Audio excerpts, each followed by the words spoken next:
प्रेमात तुझा रंग कसा हे जुन्या काळामधलं नाटक आहे, पण याच्यामध्ये सगळी युनिव्हर्सल ट्रूथ्स दडलेली आहेत. इतकी त्या नाटकाची प्रचंड डेप्थ आहे. तर त्याच्यामध्ये वेगवेगळ्या कॅरेक्टर्स आहेत. प्रोफेसर बल्लाळ मार्तंड गुप्ते आहेत, त्यांच्या मिसेस आहेत प्रियमला, त्यांची मुलगी आहे बब्बड, त्यांचा मुलगा आहे बच्चू, आणि प्रोफेसर निळू गोरे आहेत त्याच्यामध्ये. ते बबडीचे पुढे सासरे होत आहेत. आणि त्यांचा मुलगा आहे, त्या मुलाचं नाव आहे बाजा, म्हणजे बाजीराव. त्यात तुम्हाला थोडं नाटकाच्या द्वारा अंकांमध्ये काही काही गोष्टी उलगडतील. आणि त्याच्यामध्ये आणखीनही एक कॅरेक्टर आहे, ती म्हणजे सुशील म्हणून. त्या सुशीलचं तर म्हणजे सगळ्या सायकोलॉजिस्टनी विचारात घ्यावी इतकी महत्त्वाची ती कॅरेक्टर आहे. म्हणजे अगदी फ्रॉइड वगैरे अशा तत्ववेत्यांचा सुद्धा त्याच्यामध्ये उल्लेख आहेच आहे. आणि खरोखरीच आज मराठी भाषेला अभिजात भाषेचा दर्जा मिळालेला आहे. आता दिल्लीला परवा साहित्य संमेलन झालेलं आहे, आणि मराठी पुढे येणं हे खूप खूप गरजेचं पण आहे. कारण ज्या वेळेला संस्कृत भाषा कमी व्हायला लागली त्यावेळेला सगळ्यांचंच हे म्हणणं होतं की जर भाषेचा विनाश झाला तर ते राष्ट्रसुद्धा खूप मागे पडू शकेल. तर त्या दृष्टिकोनामधून या जुन्या रायटर्सनी जी काही नाटकं लिहिलेली आहेत ना ती अप्रतिम आहेत असं आपलं माझं मत आहे.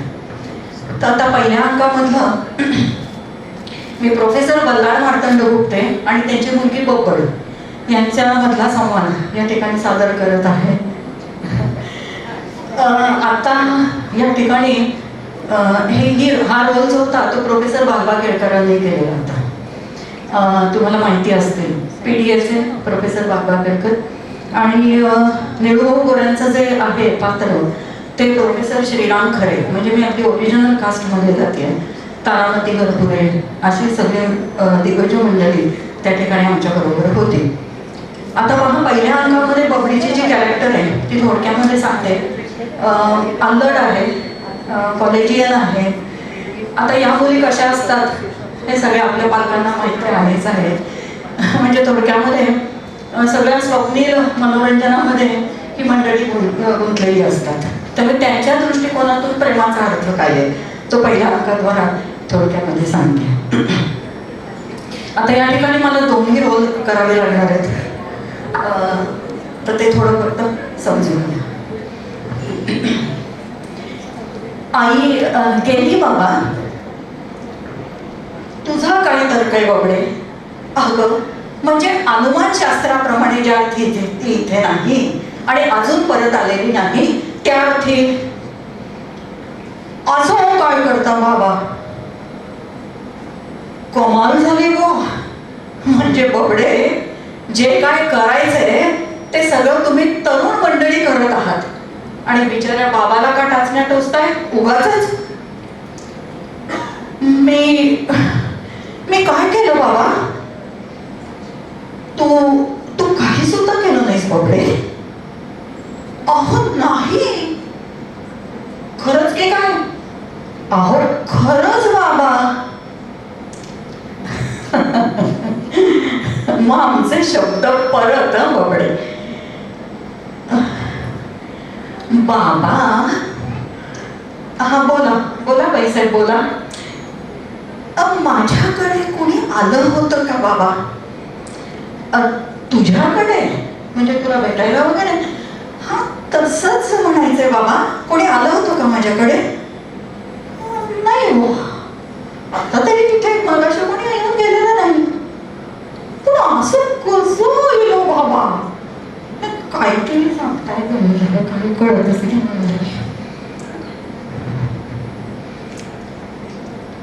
अगं बबडे, अगं तुला मगाशी सांगायचं विसरूनच गेलो मी.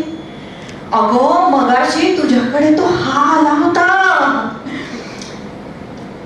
आला होता. केव्हा आला होता, कधी आला होता सांगा बरं बाबा मला. अगं मगाशी म्हणजे थोड्या वेळापूर्वी तो येऊन गेला. असं काय म्हणाला बाबा तो. काही बनला बिडला नाही बाबा. म्हणजे तुमच्याशी काही बोलला नाही बाबा तो? नाही बाबा, माझ्याशी काही करतो बोल. असं कसं होईल बाबा? अहो पण बाबा कसा होता तो ते तरी सांगा. आता बघे कसं सांगू तुला, म्हणजे तरुण तर होताच, उंच, गोरापान, आणि अगो नाकेला, आणि अगदी धबधबीत गोरापान, आणि अगो बबडे डोळे कसे अगदी पाणीदार. हे ऑफ्थॅल्मॉलॉजिस्टसाठी म्हणतात, डोळे कसे अगदी पाणीदार. अंगात स्पोर्टिंग कोट घातला होता का बाबा त्याने? स्पोर्टिंग म्हणतेस का? हो असेल असेल, बरोबर आहे. आणि बाबा गळ्याला टिपक्यांचा निळा स्कार्फ. निळा म्हणतेस का बबडे? हा, थोडासा निळसर दिसत होता, पण ठिपके मात्र दिसत होते तर त्याच्यावरती. मग काय बोलला बाबा तुमच्याशी तो? नाही, माझ्याशी बोलला गेला काय नाही तो. म्हणजे तुमच्याशी काहीच बोलला नाही? अगं बबडे, इथे तो आलाच नव्हता, तो माझ्याशी काय बोलला रे बबडे? म्हणजे बाबा तुम्ही मला गंडवताय बाबा. बर बर बर बबडे, हे बघ बबडे, तुम्ही तरुण मंडळी वडील मंडळींना बनवायला समजून गंडवता नाही का? ये इकडे ये बबडे, बैस बैस बैस अशी आता आधी तू इथे. आता मला सांग बबडे, की हा उंच गोरापान नाकेला आहे कोण प्राणी? प्राणी काय म्हणता हो बाबा त्याला? प्राणी नाही, माणूस माणूस. पण काय ग बबडे, याचं नाव काय आहे? बाबा लाजू नका, सांगा त्याचं नाव काय आहे ते सांगा. बाजा. काय म्हणालीस बबडे? बाजा? बाजा म्हणजे बाजा बाबा, मी तरी त्याला बाजाच म्हणते बाबा. अगं ते सगळं खरंय बबडे, पण त्याचं संपूर्ण नाव काय आहे? म्हणजे माझं जसं प्रोफेसर बल्लाळ मार्तंड गुप्ते, किंवा आपल्या बच्च्याचं जसं बच्चाजी बल्लाळ गुप्ते, तसा हा बाजा कोण? बाजी प्रभू देशपांडे, बाजी पासलकर का बजाजी निंबाळकर? मला वाटतं बाबा गोरे आडनाव असतं त्याचं. असं का? गोरे म्हणजे चित्तपावन ब्राह्मण. पण जिमखान्यावरती नाही बाबा, सगळे त्याला बाजाच म्हणतात. असं काय? जिमखान्यावर भेटली होय ही तुला स्वारी? बर, काय करतात हे तुमचे बजाजी? आता बाबा बॅडमिंटन इतकं सुंदर खेळतो माझ्या. अगं बबडे, मी काय खेळतो नाही विचारलं, तो करतो काय? म्हणजे उद्योग धंदा व्यवसाय वगैरे? बाबा आता ते काही सांगितलं नाही हो बाबा त्याने मला. बर, आता मला सांग बबडे, त्याचं शिक्षण किती झालंय? आता बाबा शिक्षण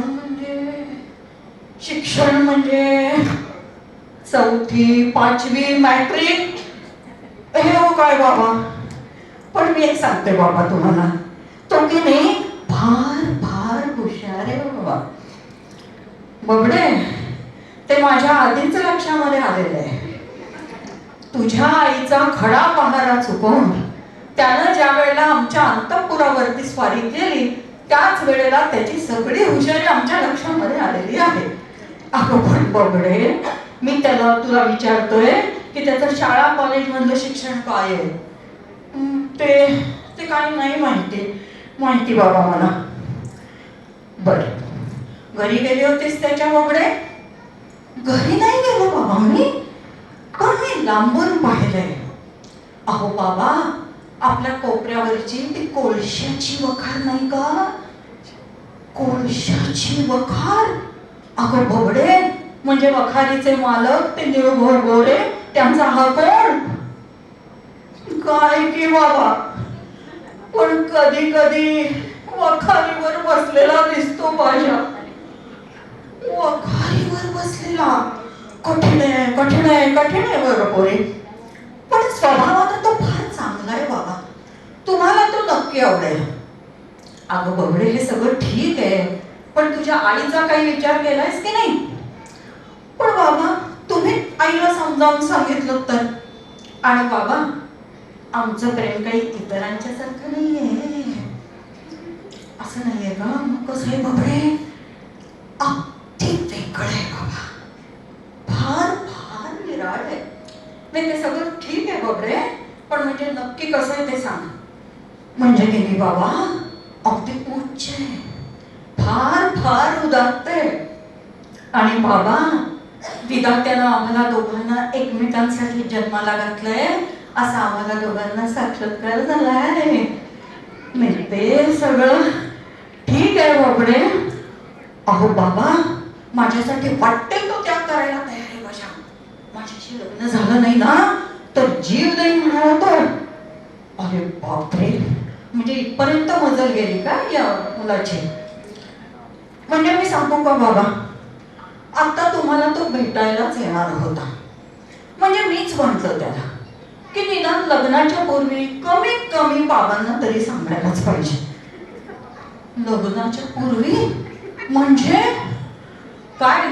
काय आहे लग्नाचं? काय आहे? लग्न कधी आहे? उद्या. अगं बाबडे, उद्या तुमचं लग्न आहे तू सांगतेस? तुझी आई आता तुला फाशी देणार.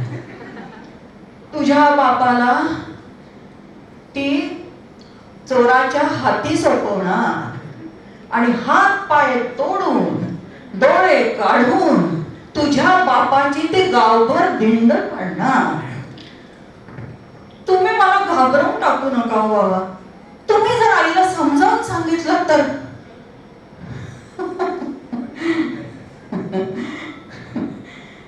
काय झालं बाबा? अहो, हसायला काय झालं? अगं बबडे, तुला नाही कळायची ती गंमत. 25 वर्ष हिस्ट्री रिपीट्स. पुन्हा एकदा तोच इतिहास. आता दुसऱ्या अंकामधला छोटासा बेस पटकन सादर करत आहे. आता गमती कशा आहेत का? बबडीचं लग्न झालेलं आहे आणि आता संसार, गृहस्थाश्रम गोष्टींना सुरुवात झालेली आहे. पण अजूनही प्रॅक्टिकल साईडकडे काही मंडळी आलेली नाही आहेत. अजूनही स्वप्नील दुनियेमध्येच ती वावरत आहेत. आता या ठिकाणी काय झालंय, प्रोफेसर बल्लाळ मार्तंड गुप्ते आणि त्यांच्या मिसेस प्रियंका, हिचे आई वडील, यांच्यामध्ये काहीतरी तात्विक मतभेद झालेला आहे. आणि म्हणून प्रियंका अतिशय चिडलेली आहे. आणि तिच्या आईचं हे वाक्य आहे ना, आई, महिला दिन आहे, समजून घ्या. आई, ज्या घरात बायकोला पोतेऱ्या इतकी सुद्धा किंमत नाही, तिथं मी पाणी सुद्धा प्यायची नाही. हे आईचं वाक्य आहे. हा, हे आईचं वाक्य ती म्हणते तेवढ्या वेळात बबडीची एंट्री आहे. बबडी सासरून निघाली आहे, हातामध्ये रिकामी बॅग आहे, लिटरली रिकामी आहे. ती कशी आहे ते पुढे उलगडली.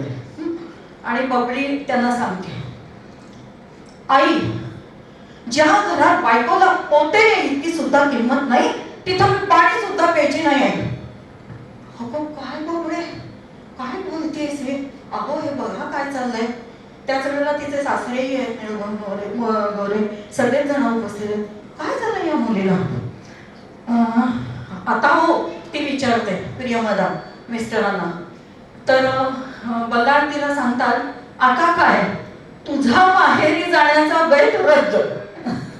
आईचा बैत रद्द झालाय, मुलीचं सुरू त्या ठिकाणी झालेलं आहे. आणि ती तणतणात जिन्यावरून वरच्या खोलीपर्यंत निघून जाते. आणि त्याच्यानंतर आता पुन्हा प्रोफेसर बल्लाळ मार्तंड गुप्ते आणि बबडी. अगो बबडे, काय तू कशासाठी एवढी तणतण करतेस? काय झालं सांग ना. बाबा तुम्हाला कसं सांगू? मला नाही सांगू, काही कळत नाही. अगं एवढी तणतण करतेस, चिडतेस, काय झालं? बाबा मला नाही सांगते, काही मला कळतच नाही. हे बघ बबडे, तुला जे काही बोलायचंय ना ते स्पष्ट, मोठ्याने आणि खणखणीत बोल. बाबा, माझा माझा सगळा भ्रम आता पार नाहीसा झालाय बाबा. कोणता भ्रम बाबरे? त्याचं मुळे माझ्यावर प्रेमच नव्हतं बाबा. असं असं म्हणजे आता एक भ्रम संपून दुसऱ्या भ्रमाला प्रारंभ झालाय. तर तसं नाही हो बाबा. पण की नाही, मला आता खऱ्या खुऱ्या सत्याचा साक्षात्कार झालाय. खऱ्या खुऱ्या सत्याचा साक्षात्कार. ऐकू द्या तरी बाबडे, काय आहे तुमचा साक्षात्कार तो ऐकू द्या तरी. पुरुषांना कोणी हृदयच नसतं बाबा. अगं बाबडे, तुझ्या आईचं माझ्याविषयी अगदी हेच मत आहे. तसं नाही हो बाबा. तुम्हाला आहे हो हृदय. हा, पण बाजीरावांच्या हृदयाचा मात्र पत्ता नाही, असंच ना. पण अगं बबडे, सगळ्या पतिव्रतांची आपापल्या यजमानांच्या बद्दल नेमकी हीच तक्रार असते. अगं पण बबडे, हा महान शोध तुला केव्हा लागला? बाबा तुम्ही काही विचारते म्हणजे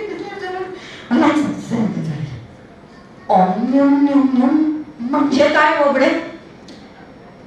त्याला मात्र आम्हाला वाटेल तसं बोलावं आणि आम्ही काही म्हटलं की लागलेच डोक्यात राग घालून घ्यायचे. म्हणजे बबडे, अगं तो तुला म्हणतो काय? अगं तुम्हाला नाही मला सांगता येईल. अगं बबडे, तो काय तुला गाढव म्हणतो, मूर्ख म्हणतो, शिव्या देतो, म्हैस म्हणतो, काय म्हणतो तरी काय म्हणतो? म्हणतो की तू रोमॅन्टिक फूल आहेस. बबडे, तू तुला रोमॅन्टिक फूल म्हणतो? शक्य नाही. होय हो बाबा, शक्य नाहीये बाबा. अहो बाबा हो. अगं बबडे, अलीकडच्या तरुणांना इतकं चांगलं इंग्रजी येत नाही. त्याला दुसरं कुठलं तरी फुल म्हणायचंच. लग्नाच्या पूर्वी बबडे, तो तुला फुलराणी म्हणायचा की नाही? सगळं खोटं, सगळं खोटं बाबा. लग्न झाल्यापासून कधी एक दिवस गोड शब्द बोलला नाही माझ्याशी. तू आळशीच आहेस, तू लाडावलेलीच आहेस, तुला काम कसंच करता येत नाही, तुला कामाचा उरकच नाही, तू अशी तशीच, तुला येत नाही. तो तुला असं म्हणाला? हो, तो तुला असं म्हणाला बाबडे? अहो हो ना बाबा. मग त्यात काय बरं खोट आहे बाबडे? असू दे जा, पण तिने त्रिकाळ असं घालून पाडून बोललं म्हणजे माणसाचा तेजोभंग नाही वाटत होत. काय काय काय म्हणालेस बबडे? तेजोभंग? वा, बाकी लग्न झाल्यापासून तुझी भाषा एकदम सुधारली आहे बबडे.